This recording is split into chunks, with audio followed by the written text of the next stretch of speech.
નમસ્કાર મિત્રો, સ્વાગત છે તમારું આજના એક નવા વિડીયોમાં। ડિજિટલ ગુજરાત સ્કોલરશિપ રિગાર્ડિંગ જે છે એ ઓલરેડી ફોર્મ ફિલ કરવાના જે છે કમ્પ્લીટ થઈ ગયા છે, પરંતુ હજુ અમુક વિદ્યાર્થીઓ માટે રીઓપન કરવામાં આવી ચૂકી છે। જે એસટીના વિદ્યાર્થી મિત્રો છે એમના માટે જે સ્કોલરશિપનું ફોર્મ જે છે એ રીઓપન કરી દેવામાં આવ્યું છે। તો એમને ફોર્મ કઈ રીતે ભરવું એના રિગાર્ડિંગ વિડીયો ઓલરેડી ચેનલ પર અવેલેબલ છે, તો તમે ચેક કરી શકો છો। અને આજે આપણે વિડીયોમાં જોઈશું કે તમે સ્કોલરશિપનું ફોર્મ ફિલ કરી દીધું છે તો ત્યારબાદ તમે આની અંદર કેટલી સ્કોલરશિપ મળવા પાત્ર રહે છે। તો વિડીયોમાં લાસ્ટ સુધી જરૂરથી બન્યા રહો, જેથી બધી જ સ્કોલરશિપ જે છે જેની અંદર અલગ અલગ પ્રકાર હોય છે એના વિશે તમને બધી જ ઇન્ફોર્મેશન મળી રહે અને એના પ્રમાણે તમને કેટલી સ્કોલરશિપ મળવાપાત્ર રહેશે એની પણ ઇન્ફોર્મેશન મળી રહે।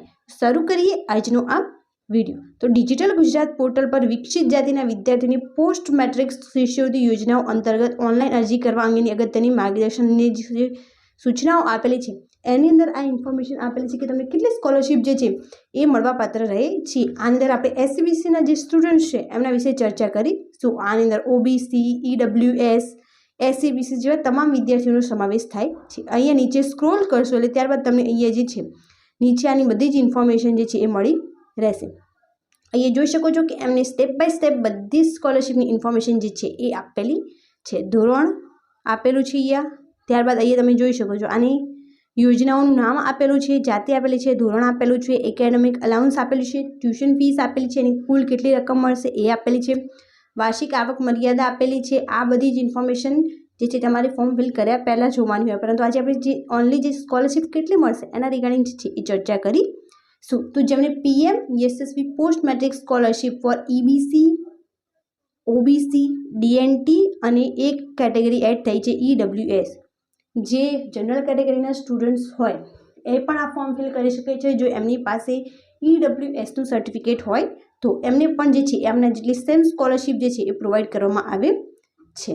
અહીંયા ગ્રુપ એ આપેલું છે, એકેડેમિક અલાઉન્સ 10,000 અને ટ્યુશન ફી 10,000 અથવા ફી પહોંચમાં દર્શાવેલ ટ્યુશન ફી બંનેમાંથી જે ઓછું હોય એની સ્કોલરશિપ મળવાપાત્ર રહે છે। ગ્રુપ બી, ગ્રુપ સી અને ગ્રુપ ડી, તો આની અંદર જે છે ગ્રુપની અંદર અલગ અલગ જે તમારા કોર્સીસ હોય અથવા તો કહી શકીએ કે તમારી કાસ્ટ પ્રમાણે પણ અંદર સ્કોલરશિપ જે છે એ અલગ અલગ હોઈ શકે છે। એકેડેમિક અલાઉન્સ જે છે એ 8,000 રૂપિયા હોય અને ટ્યુશન ફી જે છે 5,000 અથવા ફી પહોંચમાં દર્શાવેલ ટ્યુશન ફીની બંનેમાંથી જે ઓછી હોય એ તમને આપવામાં આવે છે, તો આની અંદર 13,000 જેટલી સ્કોલરશિપ મળવાપાત્ર રહે છે। ત્યારબાદ ગ્રુપ સી તો 6,000 રૂપિયા અને 2,000 અથવા ફી પહોંચમાં દર્શાવેલ ટ્યુશન ફી બંનેમાંથી જે ઓછી હોય એટલે કે ટોટલ 8,000, મેક્સિમમ 8,000ની સ્કોલરશિપ આની અંદર પ્રોવાઈડ કરવામાં આવે છે। ત્યારબાદ ગ્રુપ ડી, તો ગ્રુપ ડીની અંદર એકેડેમિક અલાઉન્સ જે છે 5,000 અને ટ્યુશન ફીના 0 રૂપિયા એટલે ટોટલ 5,000ની સહાય આપવામાં આવે છે। આના માટે તમારી ફેમિલી ઇન્કમ 2,50,000 કરતાં ઓછી હોવી જોઈએ।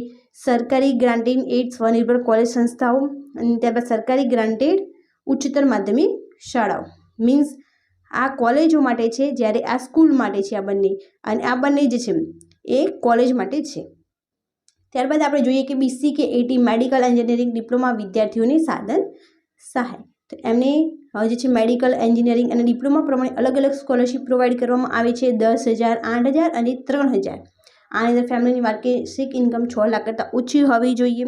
પછી આ માટે જે છે સરકારી ગ્રાન્ટેડ સ્વનિર્ભર કોલેજો સાધન ખરીદી કરીને બિલ રજૂ કરવાનું રહેશે, જે તમે સાધન ખરીદી કરી હોય એનું બિલ રજૂ કરવાનું રહે છે। બીસી કે અગ્નિ એસસી મેડિકલ એન્જિનિયરિંગ વિદ્યાર્થીઓને ભોજન બિલ સહાય, તો મેડિકલ એન્જિનિયરિંગના સ્ટુડન્ટ્સ છે એમને ભોજન સહાય યોજના પણ આપવામાં આવે છે, જેની અંદર 15,000ની જે છે એ સહાય કરવામાં આવે છે। અને આની અંદર તમારી વાર્ષિક આવક જે છે 6 લાખ કરતાં ઓછી હોવી જોઈએ અને સરકારી ગ્રાન્ટેડ એડ કોલેજ સ્વનિર્ભર કોલેજ હોય એમાં એડમિશન લીધેલું હોવું જોઈએ।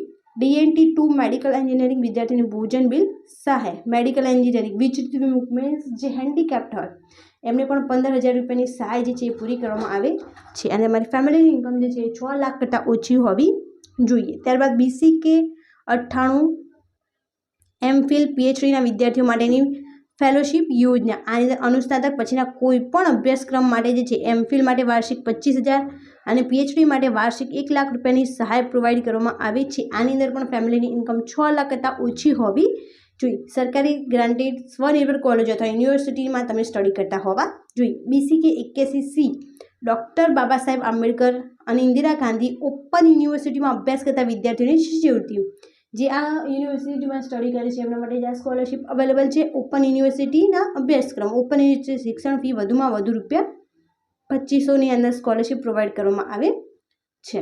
ત્યારબાદ છે કે BCK 325 સ્વનિર્ભર કોલેજમાં અભ્યાસ કરતા વિચલિત વિમુક્ત જાતિના વિદ્યાર્થીઓને શૈક્ષણિક સહાય. વિચલિત વિમુક્તિના જે વિદ્યાર્થીઓ છે એમને 50,000 સુધીની શૈક્ષણિક સહાય આપવામાં આવે છે. ફક્ત જે સ્વનિર્ભર મીન્સ પ્રાઇવેટ કોલેજોમાં જે સ્ટડી કરતા હોય એમને ટ્યુશન સહાય યોજના. તો ધોરણ 11 વિજ્ઞાન પ્રવાહ અને ધોરણ 12 વિજ્ઞાન પ્રવાહમાં જે સ્ટડી કરતા હોય તો એમને 15,000ની સહાય જે છે આ સ્કોલરશિપની અંતર્ગત પ્રોવાઈડ કરવામાં આવે છે. આની અંદર ઓનલી તમારે 6 લાખ કરતાં ઓછી સ્કોલરશિપની અમાઉન્ટ લેવી હોય તો 6 લાખ કરતાં ઓછી તમારી ફેમિલીની ઇન્કમ હોવી જોઈએ. ખાનગી ટ્યુશન ક્લાસીસ વિદ્યાર્થીઓને ધોરણ 10માં 70 કે તેથી વધુ ગુણ મેળવેલા હોવા જોઈએ. તો આ હતી સ્કોલરશિપ અમાઉન્ટ જે તમને મળવાપાત્ર રહે છે. અલગ અલગ સ્કીમ પ્રમાણે તમે જેમાં અપ્લાય કર્યું છે એ પ્રમાણે તમને અંદર સ્કોલરશિપ મળવાપાત્ર રહે છે. હજુ ST અને SC વિદ્યાર્થીઓ માટે જે છે એ સેપરેટ વિડીયો બનાવીશું, કેમ કે એની અંદર વધારે પડતી સ્કોલરશિપ છે તો એમના એક સેપરેટ વિડીયો જરૂરથી ચેનલમાં ટૂંક જ સમયમાં જોવા મળશે. Thank you so much for watching.